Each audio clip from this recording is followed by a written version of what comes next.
Good morning and happy Independence Day.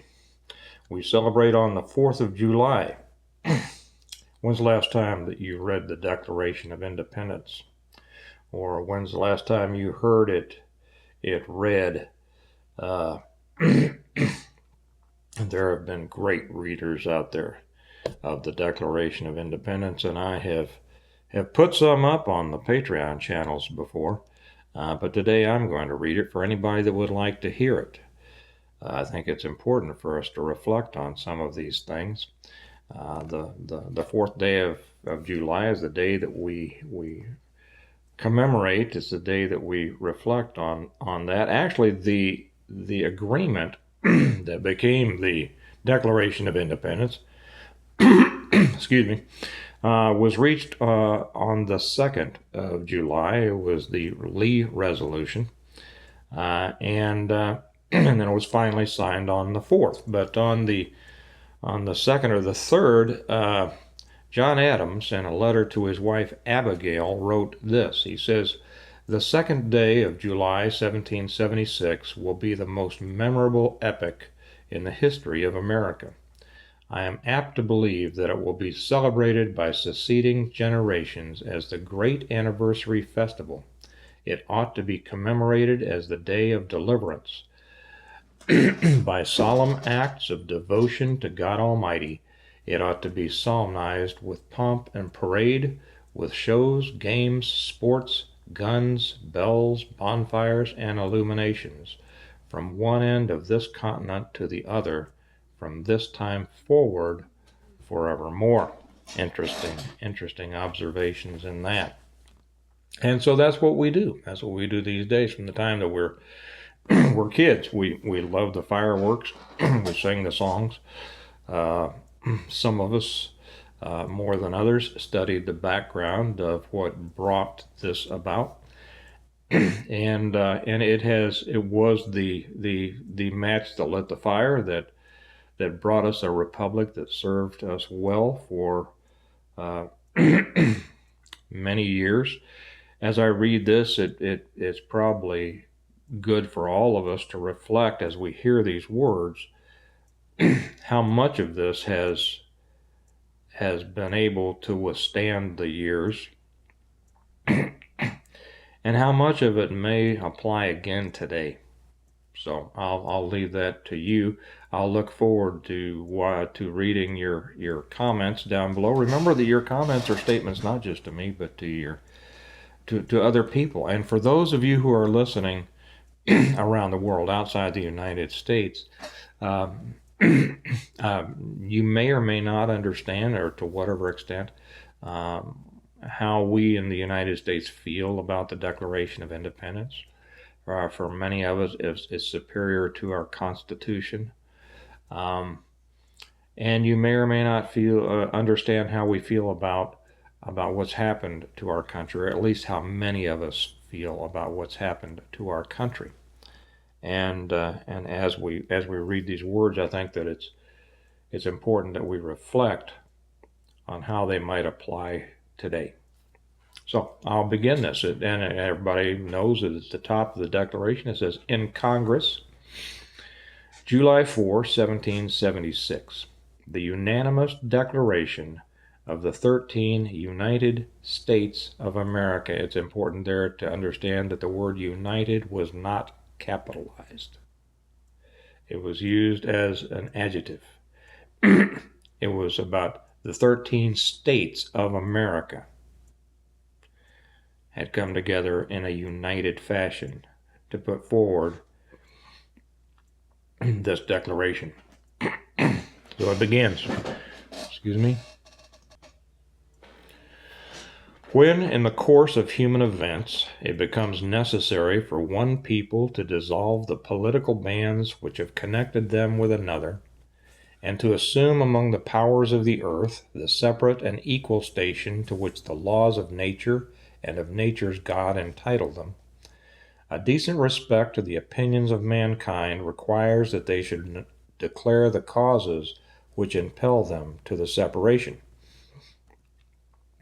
We hold these truths to be self-evident, that all men are created equal, that they are endowed by their Creator with certain unalienable rights, that among these are life, liberty, and the pursuit of happiness, that to secure these rights, governments are instituted among men, deriving their just powers from the consent of the governed, that whenever any form of government becomes destructive of these ends, it is the right of the people to alter or to abolish it, and to institute new government, laying its foundation on such principles and organizing its powers in such form as to them shall seem most likely to affect their safety and happiness.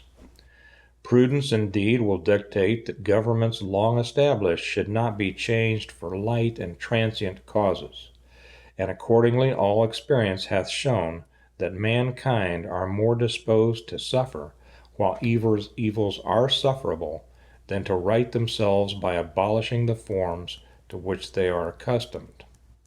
But when a long train of abuses and usurpations, pursuing invariably the same object, evinces a design to reduce them under absolute despotism, it is their right, it is their duty, to throw off such government and to provide new guards for their future security. Such has been the patient sufferance of these colonies, and such is now the necessity which constrains them to alter their former systems of government. The history of the present King of Great Britain is a history of repeated injuries and usurpations, all having in direct object the establishment of an absolute tyranny over these states. To prove this, let facts be submitted to a candid world. He has refused his assent to laws, the most wholesome and necessary for the public good. He has forbidden his governors to pass laws of immediate and pressing importance, unless suspended in their operation till his assent should be obtained, and when so suspended he has utterly neglected to attend to them. He has refused to pass other laws for the accommodation of large districts of people, unless those people would relinquish the right of representation in the legislature, a right inestimable to them and formidable to tyrants only. He has called together legislative bodies at places unusual, uncomfortable, and distant from the depository of their public records, for the sole purpose of fatiguing them into compliance with his measures. He has dissolved representative houses repeatedly for opposing with manly firmness of his invasions on the right of the people.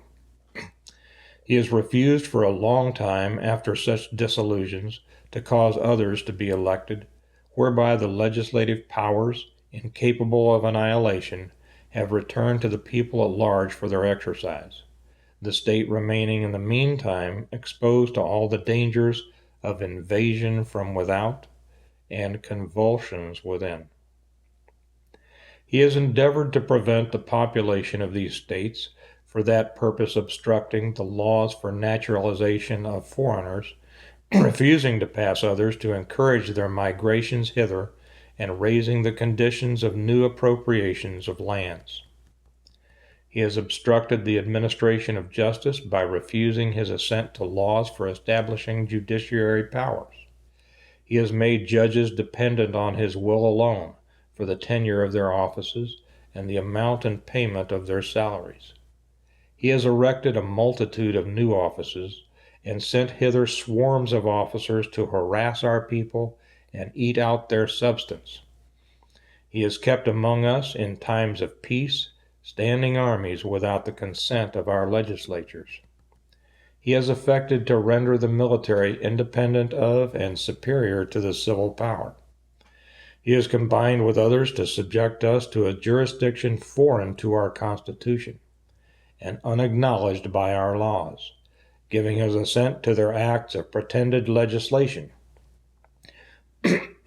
for quartering large bodies of armed troops among us, for protecting them by a mock trial from punishment for any murders which they should commit on the inhabitants of these states, for cutting off our trade with all parts of the world, for imposing taxes on us without our consent, for depriving us in many cases of the benefit of trial by jury, for transporting us beyond seas to be tried for pretended offenses, for abolishing the free system of English laws in a neighboring province, establishing therein an arbitrary government, and enlarging its boundaries so as to render it at once an example and fit instrument for introducing the same absolute rule into these colonies. For taking away our charters, abolishing our most valuable laws, and altering fundamentally the forms of our governments, for suspending our own legislatures and declaring themselves invested with power to legislate for us in all causes whatsoever. He has abdicated government here by declaring us out of his protection and waging war against us. He has plundered our seas, ravaged our coasts, burnt our towns, and destroyed the lives of our people. He is at this time transporting large armies of foreign mercenaries to complete the works of death, desolation, and tyranny, already begun with the circumstances of cruelty and perfidy scarcely paralleled in the most barbarous ages, and totally unworthy the head of a civilized nation. He has constrained our fellow citizens taken captive on the high seas to bear arms against their country, to become the executioners of their friends and brethren, or to fall themselves by their hands. He has excited domestic insurrections among us, and has endeavored to bring on the inhabitants of our frontiers the merciless Indian savages, whose known rule of warfare is an undistinguished destruction of all ages, sexes, and conditions. In every stage of these oppressions we have petitioned for redress in the most humble terms. Our repeated petitions have been answered only by repeated injury.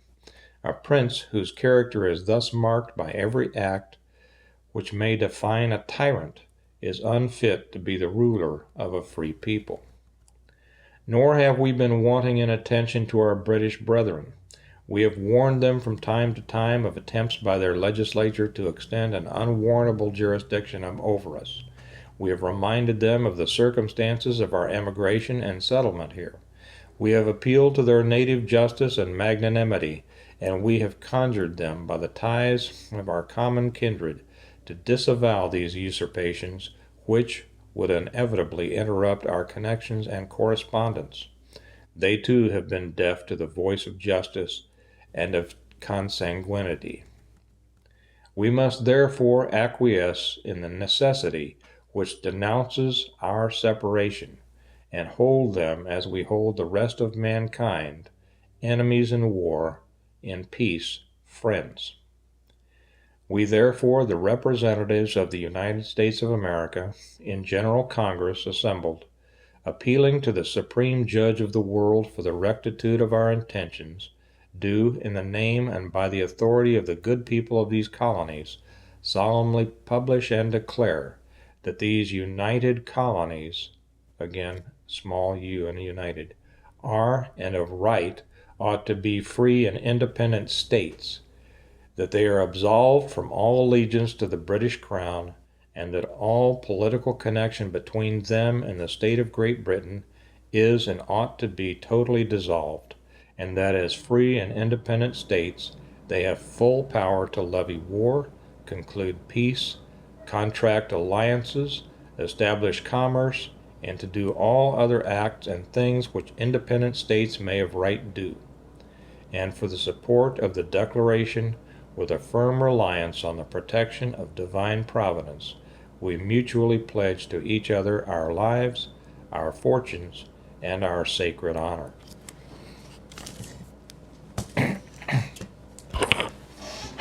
It's good to reflect on those words and the meanings of those words, and to think about what brought about that time, what necessitated the writing of the Declaration, and then what necessitated what followed, the fight for freedom, for liberty, to establish then a republic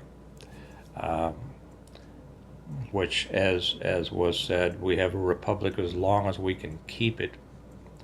I think I'll leave the rest of the political discussion for another time, but I'd suggest everyone take some time today and think about the words of the Declaration.